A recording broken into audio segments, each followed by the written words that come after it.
Well, one of the highlights of Prime Minister Modi's visit to Silicon Valley this weekend will be a visit to the Google campus here in Mountain View, California. I'm joined here on the program today by Amit Singhal, the Senior Vice President of Software and Engineering here at Google. Also Aparna Chennapragada, the head of Google Now, which in itself is another story we must talk about in detail. Thank you very much to all of you, for both of you, for joining us.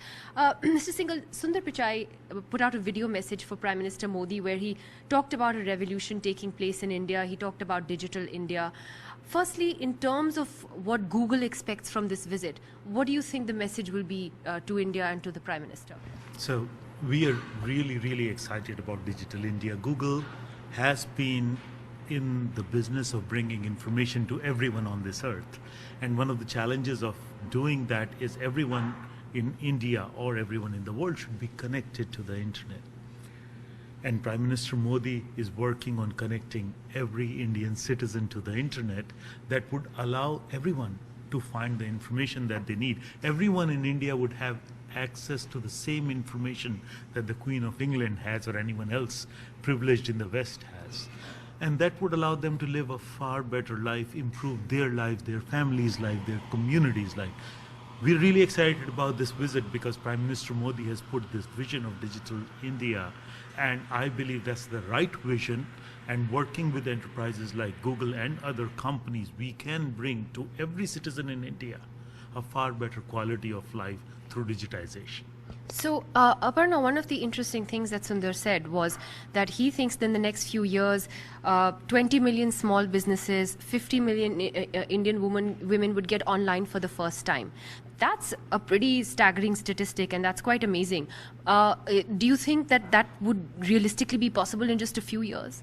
No, it's actually already happening, right? So the reason I get pretty excited whenever I hear this, and in fact my colleagues joke saying I should carry this as a billboard, which is mobile changes everything. And when you hear that phrase, you say, well, of course it changes things in Silicon Valley, but the biggest change that's happening right in front of our eyes is actually how this phone has become a secret weapon for folks, and has given access to information that they've never had, like Amit was saying, right? So to give you an example, my mom, who's in India, and she found out before we did about an earthquake in Silicon Valley, near Silicon Valley in Napa, because she had the phone. She had an Android phone with her. She used Google, and she found out that information much earlier.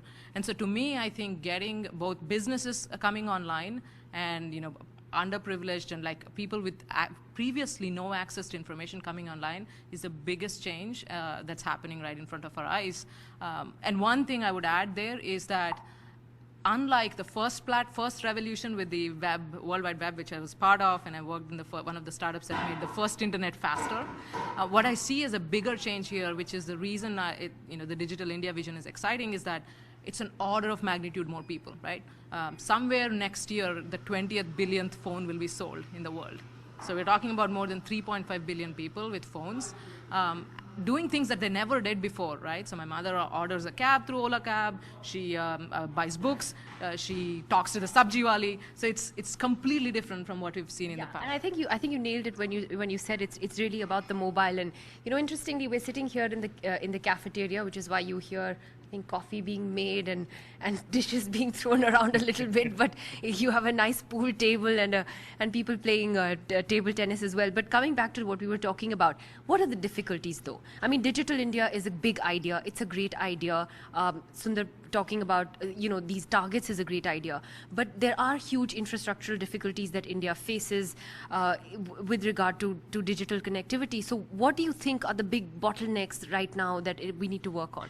So the good thing that I'm seeing out there with respect to bottlenecks to access, fundamentally access is a big bottleneck. How do you get internet in the hands of these billion people on low-cost devices? These are people who cannot afford a lakh rupee phone, okay, or a 60,000 rupees phone. These are people who need low-cost access to computing and low-cost access to network. With Android, what we are seeing is that the device prices are coming down and you're getting great devices for $100, 6,000 rupees or 7,000 rupees. And with those devices in people's hands and all the work that we are seeing that the government is doing in the access sector, various telcos are doing in the access sector, and we are also doing in the access sector. I have no doubt that we would realize this vision of having 1 billion people in India come online in the near future. By some projection, the world will have 5 billion people connected by 2020. And I have no doubt that a large number of those 5 billion, almost 1 billion, will come from India. Aparna, what do you see though as the challenges then in India? Like where do you see the problem areas that need to be worked on? Look, there are 3 levels, right? So first is exactly like Amit said, it's the access. It's the almost like the table stakes, right? If you don't have an access to a affordable computing device, you have nothing to go. And then once you have access, what we've observed anecdotally and through our user studies and just observing how people use phones and services is the second is a set of products and services that help them in their daily life, right? It's not useful if you have an access to a phone, but it somehow does things that don't relate to you in a daily life. Let me give you an example, right? So when we did this user study, one of the things we realized is with a product like Google Now or Google Search, people didn't know the treasure trove of information that exists out there. So the moment when I actually explained to this user saying, hey, you can actually get a PNR status, the train schedule status, through Google, his eyes lit up. He's like, I didn't know that, right? So the second, beyond access, is how do you build this layer of products and services that give you information?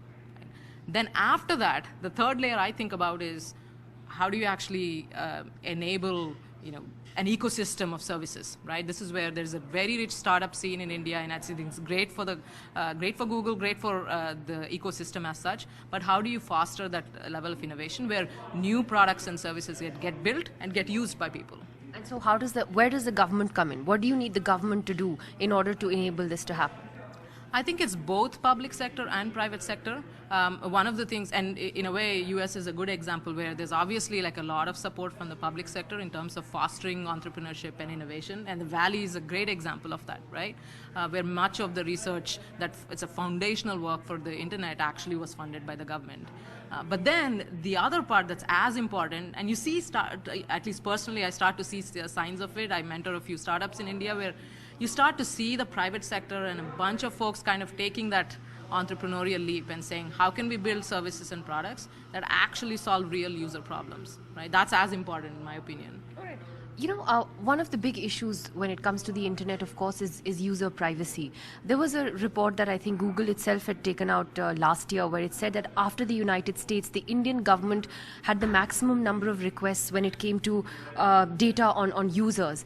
Now, is that a concern that Google continues to have with regard to not just India, but the United States as well? Is India still very high up in this kind of a request? So we believe that our users should have free access to information, because free access to all information is the foundation of a well-informed, educated society.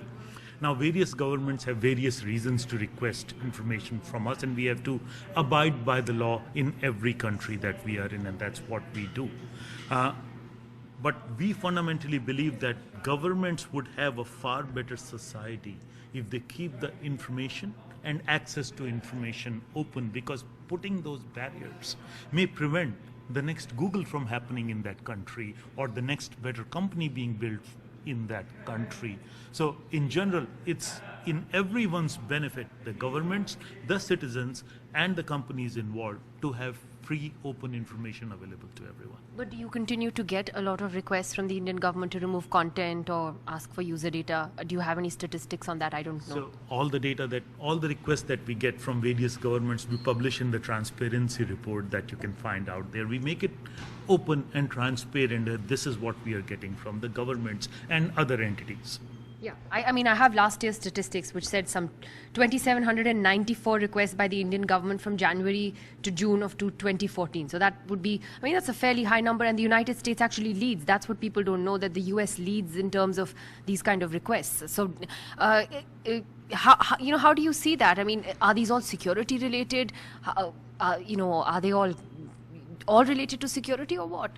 Look, clearly, I can't comment on each and every one of these, but fundamentally, our first reaction when we get such a request is to make sure it's indeed valid, and there's a valid concern from the government behind a request like this. And our teams look at it We want to ensure that these are valid requests. We get the requests, we only abide by the ones that we feel are valid and the governments are in their rights to do that. Many a times we would go challenge governments for such requests. In the US, we were the only company that did not turn over data in a blanket form to the government. Various other search engines did, whereas we took even our government to the court because we believe in an individual's right to seek information. So do you often reject the Indian government's requests as well? I don't have the statistics on the top of my head, but fundamentally, we would challenge requests if we feel that they are overreaching. The other big debate in India right now also is on net neutrality. And, Google has issued a statement in support of net neutrality here in the United States. However, there's been some controversy back home in India because there was a report, I believe, in August, where Google was apparently trying to prevent the Internet and Mobile Association of India from taking an anti-zero rating stand in its submission to the Department of Telecom's report on net neutrality. Now, what Google was then being accused of was taking different positions, saying one thing, here in California, but saying something else in India. So we believe in an open internet. We built Android so that any OEM can go build an Android phone and sell it to any citizen in India or anywhere in the world. They don't even have to have Google in an Android. In China, you can buy an Android phone which has no traces of Google. So we believe in an open ecosystem and partnering with people to bring open ecosystems to our users. When it comes to net neutrality, as you saw in the US, we are heavy proponents of net neutrality. At the same time, we have to take a per country view of how we can bring, not just us, everyone can bring open platforms to the user. And that's why we are looking at India, where data costs are high and so on and so forth, so as to how we can build an ecosystem where every player in the ecosystem can bring their services at a cheap rate to the users. It's not just about Google, it's about the entire ecosystem. So is it a different rule for India, different from your stand that you take here? We have to look at all the countries. We haven't really made any rule or any such thing for India, but we have to understand the local market and the local economy and the local ecosystem. But we fundamentally believe that everyone, every publisher, every content creator, every service, every app developer should have the same access to the user that anyone else. So you don't agree with a platform then like internet.org? Well, internet.org is Facebook's platform, and they're doing what they believe is right, but we fundamentally believe in having everyone, every publisher, reach the user in the same way. But let me ask you one more tricky question. You also are facing an investigation by India's Competition Commission, which has actually accused Google of rigging search results for the benefit of its own brands and those of sponsoring businesses, and that's an ongoing probe that is underway. How do you respond, to this probe? Look, we are evaluating the CCI report, and we are working with the CCI. I can say this at a personal level. I have worked in the field of search for 25 years, 15 at Google. I have devoted my life to bringing every user the right answer when they ask for it. And that's exactly what we have done for everyone around the world.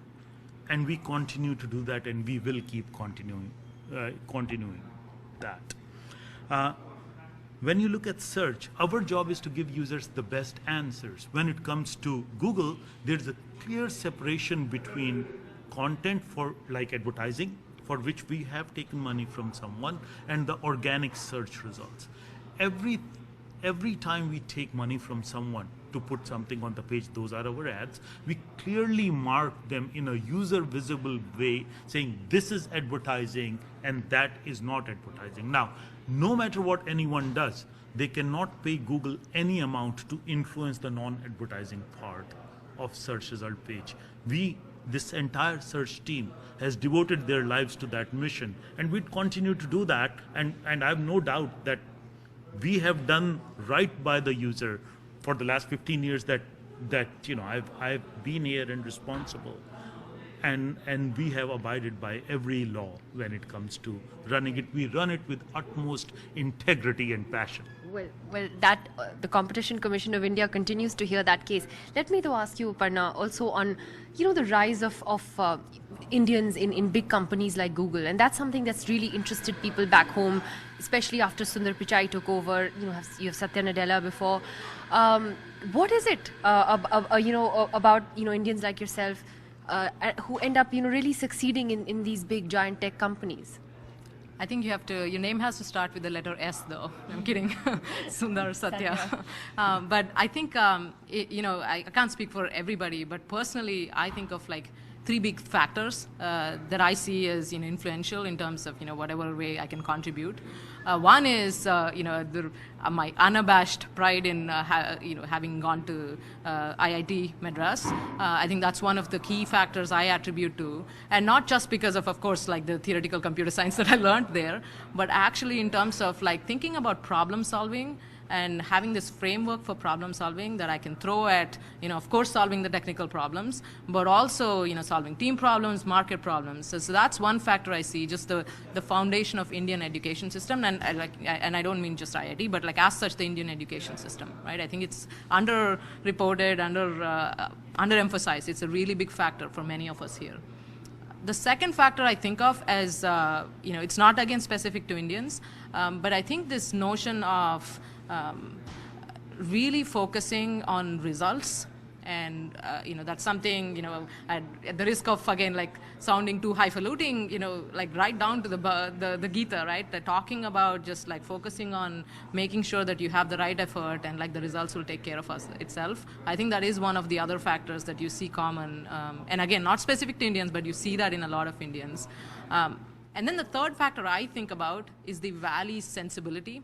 And I don't mean it's just the physical zip code of the Silicon Valley, but certainly that's it's embodied here. Of innovation, encouraging excellence. Exactly, of kind of taking these risks, of a little bit of the jugaad, right? And then saying, okay, let's actually try something. It may completely fail, but guess what? In the process, you've learned a lot that you can then apply to the next problem you're solving. And I joined a startup, dropped out of a PhD program, joined a startup, went through the roller coaster. Were your parents horrified? Yes. So I grew up in a family of doctors. So when I went, my mom was disappointed. I did, first of all, math and computer science. And she said, write it off. But then when I joined the PhD program, she's like, oh, at least she'll be a fake doctor. And then I dropped out and went to this startup, and she's like, I'm writing this off.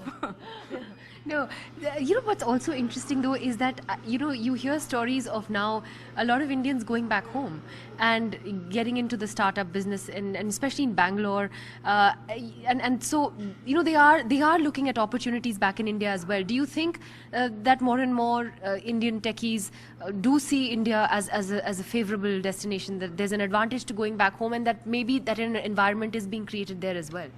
Indeed, that's true. Look, the world is much smaller than what it was when I left India in 1990.